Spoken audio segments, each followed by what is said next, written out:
Christ. Y'all know earlier today the Lord was telling us about how things were brought up like in the Roman, uh, with the Roman and the Greeks, and how the doctrines and stuff in the libraries, how they was taught, and it got into the slavery mentality and stuff. How things got later on into the schoolhouses, and how things people mindset. So also the Lord was telling us that we need to be careful of what you listen to and what you see and you get yourself into, because a lot of stuff people get this, the Lord was saying man taught. They taught this stuff, or it was tradition laid down, passed down. That's why when I first started, I told you that the Lord told me I had to let go of all that thinking. I had to get a new mindset in Him and let go of what I was taught, what I was brought up in, because He wanted to give me the truth. So He gave me Daniel 1, because this morning He was telling us about these doctrines. So He got me back into Daniel 1, and He was saying also how Daniel and his friends obeyed God, because we have to walk in obedience. And a lot of people, um, like I said earlier, that a lot of God was saying a lot of people, His people are walking in obedience, and they speaking the truth, and Satan trying to attack them, but knowing that God still got us. And also a lot of people that God called forth, they not walking in their truth, not walking and doing the will, what the Lord tell them to do, to walk in obedience, to give the word out, or do what they call and their purpose is. So the Lord is talking a lot about what's going on, but he giving us a rundown of just an example of what's going on in the word. Okay, so we'll go to Daniel 1. In the third year of the reign of Joachim, king of Judah, Nebuchadnezzar, the king of Babylon, came to Jerusalem and, and besieged it. Now he done came to Jerusalem and besieged it, the king of Babylon. And the Lord gave Jehoiakim, king of Judah, into his hands. So he gave the man, uh, Jehoiakim, the king of Judah, gave into the hands of Babylon, with some of the articles, with some of the articles of the house of God. So when it said the house of God articles, I was like, Lord, what you want me to look? So I looked up articles. It's like news. So I'm thinking, like, also, remember the Lord told us that they gave parts of the word of the Bible. So they took it out. So they gave him pieces of the word of the Lord, the book. Some of the articles of the house of God, which he carried into the land of Shinar, to the house of his God. So he let him allow to take part of the article, part of the word of the house of God. Just why God said they start taking our things out and making it into their own words, their books. So they let him take some of that, and he took it to other God, to another God, which he carried into the land of Shinar, to the house of his God. All right, and he brought the article, which is some more pieces, the word of the Lord, into the treasure house of his God. So he brought them. Remember, the Lord say they making these documents and this library, this books. So let's see what the Lord said. This how all this stuff going on. I'm gonna give y'all what he taught me. Then the king instructed Ashpenaz, the master of his Enoch. So I looked up what Enoch is, and I came to understand it's like a state, like a place, like he had authority over this certain area, to bring some of the children of Israel, and some of the king's descendants, and some of the nobles, young men, in whom there was no blemish, but good looking, gifted in all wisdom, possessing knowledge, and quick to understand, who had ability to serve the king's palace, and whom they might teach the language and the literature of the Chaldeans. Okay, look at it. Now look, what kind of people he brought up in there. Remember how the Lord said they had to have they have special futures, because this is Chaldeans, this time about Rome. So they brought the people out of Israel. They brought right here. Let me go back. They brought to bring some of the children of Israel. All right, and some of the king's descendants. Some of the king's descendants. So they got to start getting groups of people, and some of the nobles getting them. But young men. Remember the Lord told us about how futures they in Rome, and how they said you got to be in a special category to be a king. Look, young men in who there were no blemish.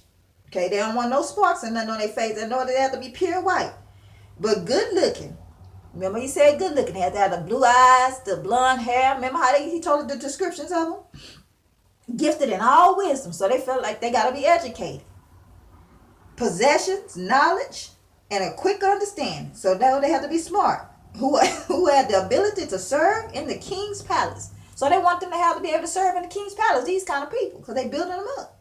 And whom they might teach the language and the literature of the Chaldeans. Teach the language and the literature of the Romans.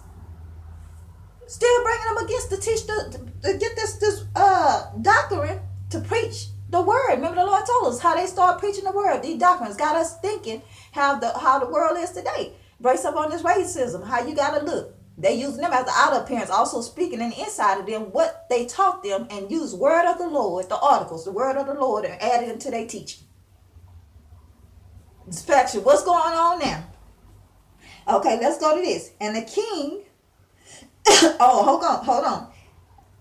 Okay, and the king appointed to them a daily provision of the king delicacy of wine which he drank in 3 years of training for them. Okay, look. I look back and I was wondering what is I was wondering what was the literature and the teaching and the literature of the Chaldeans, and I found out they dealing with astrologers, astronomers, psychics. This what they was into, the Chaldeans. They was all into this witchcraft stuff, the stars, this the astrologer. So you know what kind of god this was, because this fallen angel ones over the stars and all this. So this why all this the Lord been telling us about witchcraft, mediums, psychics, fortune tellers. So they don't taught these people this and use part of the word of the Bible. Remember the Lord said they use a part of the word. They take out what they want to take. Just look at the Lord. Say they take out what they want to take out the word of the Bible. They don't believe in everything. They believe in some of it. And they use witchcraft. Remember the Lord told us about this. So they was teaching the king appointed for them daily provision of the king delicacy and of the wine which he drank in 3 years of training for them. And also in the midst of while training them, he had them doing a certain, like a ritual. They had to eat certain food, drink certain things. So have them do this delicacy. Wine, you know, want them to be royalty. Because drink wine. And king delicacy, have them like they kings. So they eating a special food, they doing a special drink, they eating royalty, right? Wine. So the thing is with them, they was eating this all for 3 years of training, and the 3 years of training for them. And at that end of that time, they might serve before the king. Now from among those, the son of Judah, were Daniel, Hananiah, Miskel, and Anazar. To them, the chief of the eunuchs gave names. He gave Daniel the name of Belteshazzar, to Hanukkah, Sardash, to Michael, to Misha, and to Azariah, to Abednego. So they even changed their name, changed their identity. He gave them a different name. See how they switched the name of people? But Daniel proposed in his heart that he would not defile himself. So what Daniel didn't want to defile, he said, like, no, I want to hold my character. I want to know who I am. You can't change me. This is why they try to steal people's identity. So Daniel was like, no, I know who I am in the Lord. Because no, Daniel and them, they knew what they are with the Lord. Because they fathers and them taught them this. Because they went even to Israel and started taking people out. The heart that he did not defile himself with the portion of the king delicacy, nor the wine which he drank. Therefore he requested on the chief of the eunuchs that he might not defile himself. So he didn't want to do it. He's like, I don't want to be in a member of this. I don't want to participate in compromise and be in a part of this stuff, because this ain't what it is. He already knew what his commandments and what all it was, the law of the Lord. So he didn't even want to participate in it. Now they talking about God. Now God had brought Daniel into the favor and goodwill of the chief of the eunuchs. So since Daniel refused them, now God say, hey, I'm finna put favor on your life because you ain't participating in this. That's why I say people compromise, going into this stuff. This will go way back. So he gave favor over Daniel. The favor and the goodwill of the chief of the eunuchs. The chief over that territory, that area. And the chief of the eunuchs said to Daniel, I fear my God, my Lord the king, talking about who upon him, I guess that's Nebuchadnezzar, who has appointed the food and drink. For why should he seize your face looking worse than the young men who are your age, then you would endanger my head before the king? So he's saying, now if I do this right here and you don't do that, and you start looking bad in front of my king, then I'm gonna get in trouble. My head gonna be chopped up. But David's like, I don't have to do all that to look good. So Daniel said to the steward, whom the chief of the eunuchs had set over Daniel, Hananiah, Maziel, and Isaiah, you know they name Isaiah, Azariah, please test your servants for 10 days and let them give us vegetables to eat and water to drink. So then the king said, let me test them for 10 days. We're going to see. So they started doing a test run on them for 10 days. They just eat vegetables, but just didn't know they was on a fast. Because you can't, that what God said, you got to worry about what you eat. You can't, what you take in, you got to worry about who table you eating at and what food. We got to take care of ourselves. But they just don't know they was eating vegetables for 10 days, which is good. They ate vegetables to eat and water to drink. Then let our appearance be examined before you, and the appearance of the young men who eat the portion of the king's delicacy, and as you see fit, so deal with your servants. So he consistent with them and in this matter and tested them for 10 days. So he allowed them to do it. God allowed them to have favor. And at the end of 10 days, their feature appeared better and fatter than the flesh. Fatter in flesh than of the young men who ate the portion of the king's delicacy. So let them know, hey, I still look good. So he told them about this. So he doesn't refuse they teaching and really what they eat, what they want to take part of. Let's go, y'all. So the wine that they eating, they get okay. So the young men ate the portion of king delicacy. Thus the steward took away their portion and delicacy and the wine that they were to drink and gave them vegetables. As for these 4 young men, God gave them knowledge and a skill in literature and wisdom. Because he gave them the word of the Lord, gave him his wisdom and their knowledge. The Holy Spirit, the Lord downloaded into them. Since they refused that, but they had to let the Lord in. They're like, I'm refused that. I don't even want to do it. So they allowed the Lord in, and he gave them knowledge, skill in literature, and wisdom. And Daniel had understanding in all visions and dreams. That's why I say, Lord said also, remember he told us we got to fast and pray. They 10 days. The Lord will grant you things, but they seek also. They turn resist the devil and they shall flee. They told him, no, I don't want that. Now at the end of the days, when the king had said that they should be brought in, the chief of the eunuchs brought them in before Nebuchadnezzar. And the king interviewed them, and among them none were found like Daniel, Hananiah, Michael, I think it's Michael, but Azariah before they were served before the king. In all matters of wisdom and understanding about which the king examined them, he found them 10 times better than the musicians and astrologers who were in his realm. Thus Daniel continued until the first year of King Cyrus. Tell me what, because that's why I say, who are you getting your knowledge from? Your wisdom, the Holy Spirit that come directly to you. You get the more wisdom and understanding. They going through all these astrologers and all that. What God say, they over there worshiping them other gods. Want a power, trying to get understanding and dipping and dabbing and still use the word of the Lord right here. Into it. So Lord just telling us this all over again. He just gave me this. But he gave me this word earlier this morning, but now I just got into it. So yeah. And then you go read about Nebuchadnezzar, about a dream, and you see how Daniel and them had favor and all that, and how much wisdom and knowledge he done had, but he gave him one.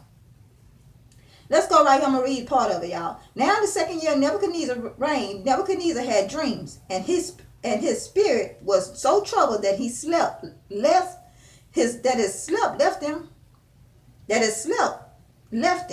Then the king gave the command to call the musicians and the astrologers and the sorcerers and the Chaldeans to tell the king his dreams. See, start inviting all these sorcerers, astrologers, musicians, all magicians. Start inviting all the men that the Lord told us not to have. And they stand before the king, and the king said to them, I had a dream, and my spirit is anxious to know the dream. Then the Chaldeans spoke to King Armagnac, O king, live forever. Tell your servant the dream, and we will give you interpretations. That's why I say the Lord said they seeking all this other stuff. They use fortune tellers, all that, talking to the dead, all that. You're not supposed to do all that. But they brought this go way back. Okay, y'all, let's go. The king answered and said to the Chaldeans, to the Romans, remember them, they brought the part of the doctrines and all this, they all together mixed up. My decision is firm. If you do not make known the dream to me in this interpretation, you shall be cut in pieces, and your houses shall be made in ash heap. However, if you tell a dream and its interpretation, you shall receive from me gifts, rewards, and great honor. Therefore, tell me the dream and its interpretation. They answered again and said, let the king tell his servants the dream, and we will give him interpretation. So he even threatened them. If you don't tell the truth, I'm going to kill you. Then the king answered and said, I know I know for certain that you will gain time because you see that my decision is firm, and if you do not make known the dream to me, there is only one decree for you, for you have agreed to speak lying and corrupt words before till the time has changed. Therefore tell me the dream, and I should know that you can give me the interpretation. The Chaldeans answered the king and said, there is not a man on earth who can tell the king's matter. Therefore no king, lord, or ruler has ever asked such things of any magician, astrologers, or Chaldean. It is a difficult thing that the king requested, and there is no other who can tell to the king except the gods. The small demons, who dwelling in is not with flesh. Who dwelling with not flesh? Talking about demons. That's why I'm talking about the dead and all that, because the people ain't got no flesh. They talk to the dead, but still the fallen angels ain't got demons. Ain't got no flesh. Witch doctors and all kind of stuff. Witches, warlocks. That's why I say, y'all be saying I be fighting witches and stuff all day long, but I don't care the God with me. Then with counsels and wisdom, Daniel answered, Archok, the captain of the king guard, which had gone to kill the wise men of Babylon. He answered and said to Arach, the king captain, which is decree from the king of kings so urgent. The Armach made the decision known to Daniel. So Daniel went and asked the king to give him time, and he might tell the king the interpretation. Then Daniel went to his house and made the decision known to Hananiah, to his brother Mizael, and Azariah, his companions, that they might seek mercy from God, from the God of heaven, concerning this secret, so that Daniel and his companions might not perish with the rest. So they asked him to go to God. The rest, the wise men of Babylon. Then the secrets were revealed to Daniel in the night vision. So Daniel blessed the God of heaven, talking about the Lord. Daniel answered and he said, blessed be the name of God forever and ever, for wisdom and might are his, and he changes the time and the seasons. He removed kings and raises up kings. He gives wisdom to the wise and knowledge to those who have understanding. He revealed deep secrets